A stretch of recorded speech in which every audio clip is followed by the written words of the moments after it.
भाई Indian MMA slowly level up हो रहा है और एक और इंडियन फाइटर यूएफसी के गेट तक पहुंच गया है। Mridul Saikia UFC Dana White contender series में फाइट करने जा रहा है और ये सिर्फ एक नॉर्मल फाइट नहीं है, ये करियर चेंजिंग अपॉर्चुनिटी है क्योंकि डेना व्हाइट कंटेंडर सीरीज मतलब डायरेक्ट यूएफसी कॉन्ट्रैक्ट का chance. Mridul already road to UFC में फाइट कर चुका है और उसके साथ क्या हुआ था आगे वीडियो में डिस्कस किया है, तो वीडियो को एंड तक जरूर देखना क्योंकि इंडियन एमएमए फैंस के लिए बहुत ही इंपॉर्टेंट मोमेंट हो सकता है। सबसे पहले बात करते हैं मृदुल साइकिया के बैकग्राउंड की। मृदुल इंडिया को रिप्रेजेंट करता है फ्लाईवेट डिवीजन में। उसका प्रोफेशनल रिकॉर्ड है 9 विंस और सिर्फ 1 लॉस। और भाई सबसे क्रेजी चीज ये है कि 5 विंस नॉकआउट से और 4 विंस सबमिशन से। मतलब ये बंदा जजेस पे डिपेंड ही नहीं करता, या तो फाइट को नॉकआउट करता है या सबमिशन से फिनिश करता है। और honestly Dana White contender series में इसी टाइप के फाइटर्स को भी यूएफसी नोटिस करता है। अब यहाँ स्टोरी इंटरेस्टिंग हो जाता है क्योंकि मृदुल ऑलरेडी एक बार बड़ा इंटरनेशनल प्लेटफॉर्म एक्सपीरियंस कर चुका है रोड टू यूएफसी।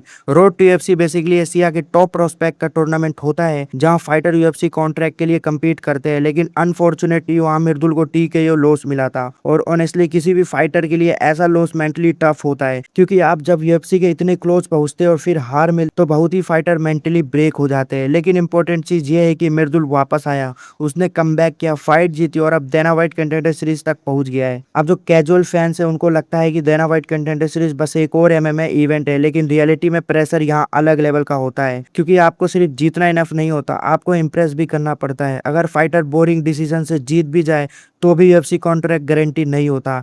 इसी वजह से Dana White contender series fights usually बहुत एग्रेसिव होते हैं। फाइटर रिस्क लेते हैं, फिनिश ढूंढते हैं और हाईलाइट मूवमेंट क्रिएट करते हैं। और ऑनेस्टली मृदुल का style Dana White contender series के लिए परफेक्ट लगता है। अब अगर टेक्निकल साइड देखें, मृदुल डेंजरस इसीलिए लगता है क्योंकि वो बैलेंस फाइटर है।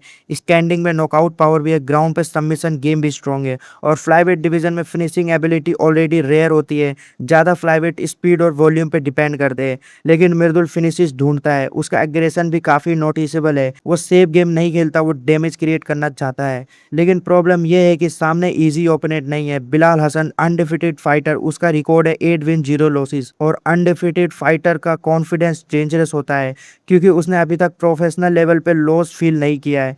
बिलाल का प्रेशर गेम भी काफी सॉलिड है, मतलब दोनों फाइटर्स के पास मोटिवेशन एक्सट्रीम लेवल का है। अब अगर स्टाइलिस्टिक मैचअप की बात करें, मृदुल एग्रेसिव स्टार्ट करेगा क्योंकि डेना व्हाइट कंटेंडर सीरीज में फास्ट स्टार्ट इंपॉर्टेंट होता है। डेना व्हाइट को फाइटर्स को किलर इंस्टिंक्ट देखना पसंद है, लेकिन यहाँ एक रिस्क भी है। अगर फाइटर ज्यादा इमोशनल या रेकलेस हो जाता है तो ओपनिंग मिल जाती है। और बिलाल अनडिफिटेड है, मतलब चांसेस है कि वो कंपोज खेलेगा। तो फाइट का बिगेस्ट क्वेश्चन ये है, क्या मृदुल अर्ली प्रेशर से फिनिश ढूंढेगा या स्मार्ट कंट्रोल परफॉर्मेंस दिखाएगा। ऑनेस्टली भाई ये सिर्फ मृदुल की फाइट नहीं है, ये इंडियन एमएमए का रिप्रेजेंटेशन भी है क्योंकि ग्लोबली अभी भी बहुत लोग इंडियन एमएमए को सीरियसली नहीं लेते, लेकिन slowly Indian fighters international platform पे परफॉर्म कर रहे हैं। और अगर मृदुल डेना व्हाइट कंटेंडर सीरीज में इंप्रेसिव विन लेता है तो इमेजिन करो एक और इंडियन यूएफसी कॉन्ट्रैक्ट के क्लोज पहुंच जाएगा। पर्सनली मुझे लगता है कि मृदुल का बिगेस्ट वेपन है उसकी फिनिशिंग मेंटेलिटी। वो सेफ डिसीजन के लिए फाइट नहीं करता, लेकिन उसे स्मार्ट भी रहना पड़ेगा क्योंकि अनडिफिटेड ओपोनेंट का अंडरएस्टिमेट करना डेंजरस होता है। और ऑनेस्टली रोड टू यूएफसी के लॉस के बाद कमबैक स्टोरी कंप्लीट करना भी इजी नहीं होगा, तो प्रेशर भी होगा, इमोशन भी होगा और अपॉर्चुनिटी भी ह्यूज होगी। तो दोस्तों आपको क्या लगता है, क्या Mridul Saikia Dana White contender series में जीतकर यूएफसी कॉन्ट्रैक्ट के और क्लोज पहुंच पाएगा?